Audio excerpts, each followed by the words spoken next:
Amnah, thank you very much for being our guest and also guest speaker on Kompas ESG. It's not your first time in Poland.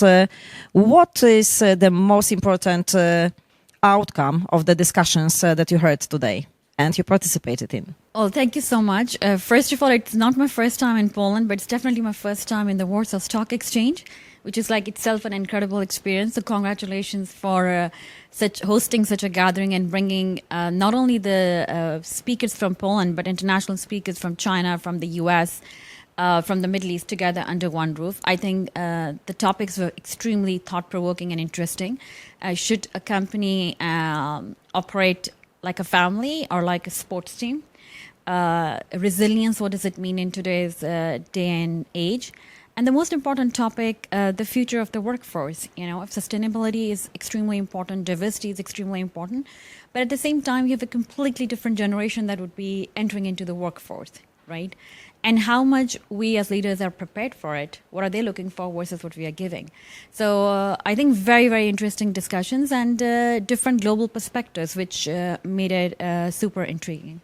How about the breakfast that you have participated? Roundtable discussion between supervisory board members and board members.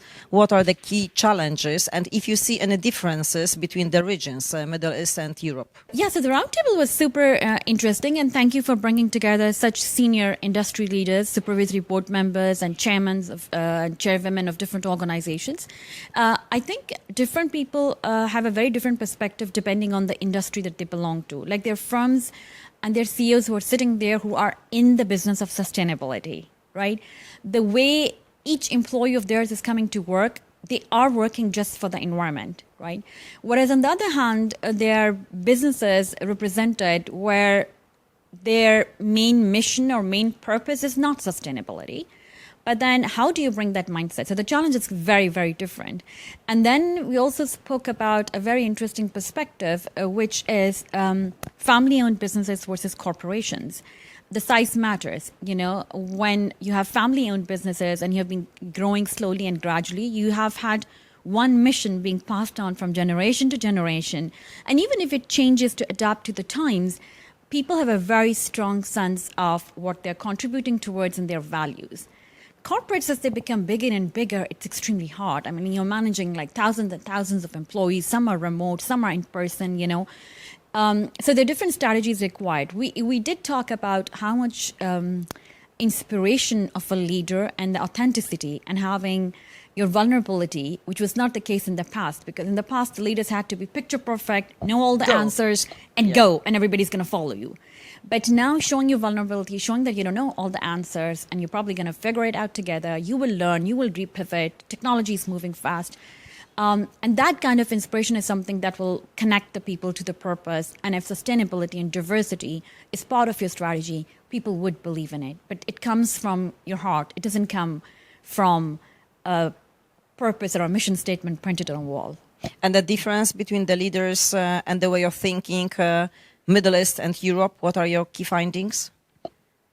So I think we realize that the common ground is that there's a generational shift.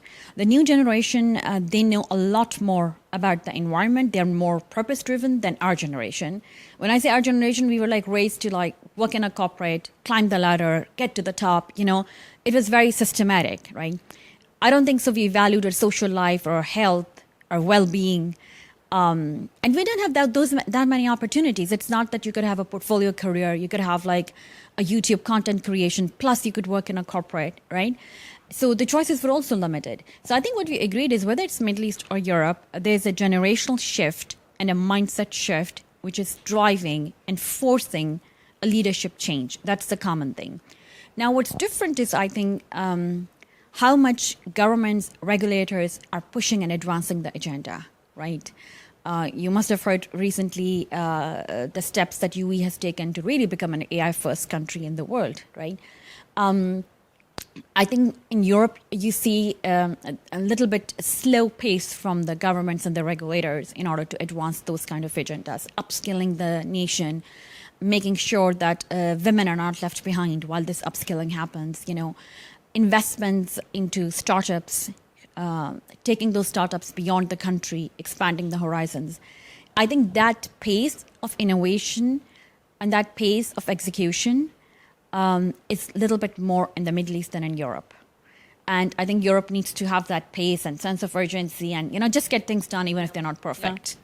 So that's why also such meetings and, exchange of the ideas, but also not only what, but how has been done are very important. And coming, to the point, what we still will be doing in the future together as we are running, entrepreneurs, but also women empowerment programs for many years together, I think that we can announce that this autumn we'll be handling another great project. What is it about? So, well, it's about, you're doing for work, a lot of work internationally for women, I'm doing a lot in my limited capacity wherever I can do. And then we have a few other women in our network who are also doing the same. So a great idea would really be to bring together 3 different distinct regions like Europe, Middle East, and Africa, and who all of them, everywhere in the world, women are disadvantaged. There's no 2 ways about it. But how do we address those challenges in a systematic and an impactful manner together? So I'm very excited about that program, and hopefully it will bring the best global leaders who can have an impact. At the end of the day, what matters is what impact we can have. International women voices, but of course we'll also invite men as we need diversity and we need to support each other as human beings. This is really to be a leader. Absolutely. It's not about women only events, because I think if you're raising the subject as a thought leader, if you want the change to happen, the reality is the majority of the change makers are men today. Let's do it together. Yes, Let's do it thank you. together. Thank you.